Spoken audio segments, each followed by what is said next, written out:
Vibrant ಆಗಿದೆ tailor. ಚಿತ್ರ ಕೂಡ vibrant ಆಗಿ ಇರುತ್ತೆ ಅಂತ ನನ್ನ ಅನಿಸಿಕೆ. ಎಲ್ಲ ಬಹುತೇಕ ರಂಗಭೂಮಿಯ ಕಲಾವಿದರನ್ನು ಇಟ್ಕೊಂಡು ಒಂದು ಒಳ್ಳೆಯ ಸಿನಿಮಾವನ್ನು ಮಾಡಿದ್ದಾರೆ. ಹೊಸ ಪ್ರಯತ್ನಗಳು ಯಶಸ್ವಿ ಆಗಬೇಕಂತಂದರೆ ನಾವು ಹೊಸಬರಿಗೆ ಅವಕಾಶಗಳನ್ನು ಮಾಡಿಕೊಳ್ಳಬೇಕು. ನಮ್ಮ ಪ್ರೇಕ್ಷಕರಿಗೆ ಇಷ್ಟ ಆಗಲಿಲ್ಲ ಅಂತಂದರೆ ನಾವು 100 ಕೋಟಿ 1000 ಕೋಟಿ ಖರ್ಚು ಮಾಡಿ ಸಿನಿಮಾ ಮಾಡಿದ್ರೂ ಕೂಡ ಅದನ್ನು ತಿರಸ್ಕಾರ ಮಾಡಿಬಿಡ್ತಾರೆ. ಅದೇ ನಮ್ಮ ಪ್ರೇಕ್ಷಕರಿಗೆ ಇಷ್ಟ ಆಯಿತು ಅಂತಂದರೆ ಕಡಿಮೆ ಬಡ್ಜೆಟ್ನಲ್ಲಿ ಸಿನಿಮಾ ಮಾಡಿದರೂ ಕೂಡ ಅದನ್ನು ಇಷ್ಟಪಡ್ತಾರೆ. 2 ಉದಾಹರಣೆಗಳು ಕೂಡ ನಮ್ಮ ಮುಂದೆ ಇದ್ದಾವೆ. ಇವತ್ತು ಹಳ್ಳಿಗಾಡಿನ ಸೊಗಡನ್ನು ಇಟ್ಕೊಂಡು ತಂಡ ಒಂದು ಒಳ್ಳೆಯ ಸಿನಿಮಾವನ್ನು ಮಾಡಿದೆ. ಒಂದು ಹಳ್ಳಿ ಅಂದಮೇಲೆ ಅಲ್ಲಿ ರಾಜಕೀಯ ಇರುತ್ತೆ, ಧಾರ್ಮಿಕತೆ ಇರುತ್ತೆ, ವಿಜ್ಞಾನ ಇರುತ್ತೆ, ಎಲ್ಲವೂ ಇರುತ್ತೆ. ಒಂದು ಹಳ್ಳಿನಲ್ಲಿ ಎಷ್ಟೇ ಜನ ಒಳ್ಳೆಯವರಿದ್ದರೂ ಕೂಡ ಒಂದಿಬ್ಬರು ಕೆಟ್ಟವರು ಕೂಡ ಇರ್ತಾರೆ. ಕೆಟ್ಟವರು ಎಷ್ಟೇ ಕೆಟ್ಟದ್ದು ಮಾಡಿದ್ರು ಕೂಡ ಲಾಸ್ಟಲ್ಲಿ ಜಯ ಆಗೋದು ಒಳ್ಳೆಯದಕ್ಕೇನೆ. ಹೀಗಾಗಿ ಶಕ್ತಿ ದೇವತೆಯನ್ನು ಪ್ರಮುಖ ಕೇಂದ್ರವನ್ನಾಗಿ ಇಟ್ಕೊಂಡು ಅದ್ರ ಜೊತೆಗೆ ರಾಜಕೀಯ ಮತ್ತು ಧಾರ್ಮಿಕ ವಿಜ್ಞಾನ ವಿಷಯಗಳನ್ನು ಬೆರೆಸಿ ಒಂದು ಒಳ್ಳೆಯ ಸಿನಿಮಾವನ್ನು ಇಡೀ ಚಿತ್ರತಂಡ ಮಾಡಿದೆ. ಎಲ್ಲರೂ ಕೂಡ ಹೊಸಬ್ರೆ. ನಮ್ಮ ರಘುರಾಜನಂದನ್ ಅವರಾಗಿರ್ಬೋದು, ನಮ್ಮ ಪ್ರಕೃತಿಯವರಾಗಿರ್ಬೋದು, ಜೊತೆಗೆ ನಿರ್ದೇಶಕರು ಸತೀಶ್ ಅವರು ಕೂಡ ಹೊಸಬ್ರೆ. ಎಲ್ಲರೂ ಏನೋ ಒಂದು ಹೊಸ ಕನಸನ್ನು ಕಟ್ಟಿಕೊಂಡು ಒಂದು ಒಳ್ಳೆಯ ಪ್ರಯತ್ನವನ್ನು ಮಾಡಿದ್ದಾರೆ. ನವಂಬರ್ 7ನೇ ತಾರೀಕು ಸಿನಿಮಾ ತೆರೆ ಕಾಣ್ತಾ ಇದೆ. ಸಿನಿಮಾ ಯಶಸ್ವಿ ಆಗಬೇಕಂದ್ರೆ ಪ್ರೇಕ್ಷಕರು ಎಷ್ಟು ಮುಖ್ಯನೋ ನಮ್ಮ ಮಾಧ್ಯಮ ಮಿತ್ರರು ಕೂಡ ಅಷ್ಟೇ ಮುಖ್ಯ.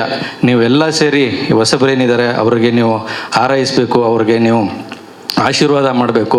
ಇವರ ಸಿನಿಮಾ ಇಡೀ ರಾಜ್ಯಾದ್ಯಂತ ತಲುಪುವಂಥ ವಿಚಾರದಲ್ಲಿ ನಿಮ್ಮ ಸಹಕಾರ ಅತ್ಯಮೂಲ್ಯ ಅಂತ ನಾನು ಹೇಳ್ತಾ, ಇವತ್ತಿನ ನಮ್ಮ ರಘುನಂದನ್ ರಾಜ ಆಗಿರ್ಬೋದು, ಪ್ರಕೃತಿಯವರಾಗಿರ್ಬೋದು, ಸತೀಶ್ ಆಗಿರ್ಬೋದು, ಮತ್ತು ನಮ್ಮ BKR ಪ್ರೊಡಕ್ಷನ್ ಅವ್ರಿಗೆ ಯಶಸ್ವಿಯಾಗಲಿ, ಚಿತ್ರ ಯಶಸ್ವಿಯಾಗಿ ನಡೀಲಿ, ರಾಜ್ಯಾದ್ಯಂತ ಯಶಸ್ವಿಯಾಗಿ ಚಿತ್ರ ಪ್ರದರ್ಶನ ಕಾಣಲಿ ಅಂತ ನಾನು ಹಾರೈಸ್ತಾ, ಮತ್ತೊಮ್ಮೆ ನನ್ನ ಪರವಾಗಿ ವೈಯಕ್ತಿಕವಾಗಿ ಹಾಗೂ ನಮ್ಮ ಮುಖ್ಯಮಂತ್ರಿಗಳಾದಂಥ ಸನ್ಮಾನ್ಯ ಸಿದ್ದರಾಮಯ್ಯ ಅವರ ಪರವಾಗಿ ನಾನು ಇಡೀ ಚಿತ್ರತಂಡಕ್ಕೆ ಶುಭವನ್ನು ಕೋರ್ತಾ ಈ ಅವಕಾಶ ಕೊಟ್ಟಿದ್ದಕ್ಕಾಗಿ ನಾನು ಮತ್ತೊಮ್ಮೆ ಕೃತಜ್ಞತೆಗಳನ್ನು ಸಲ್ಲಿಸ್ತೇನೆ.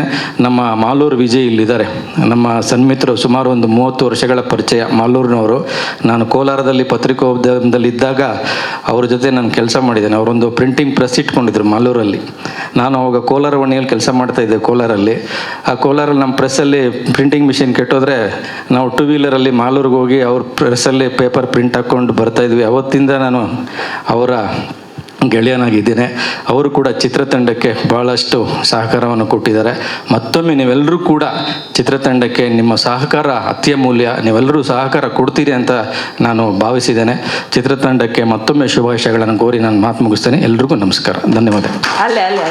ಕಟ್ಕೊಂಡು ಒಂದು ಒಳ್ಳೆಯ ಪ್ರಯತ್ನವನ್ನು ಮಾಡ್ತಾರೆ, ಚಿತ್ರರಂಗದಲ್ಲಿ ಬೆಳೀತಾರೆ ಅನ್ನೋ ವಿಶ್ವಾಸ ಕೂಡ ನನಗಿದೆ.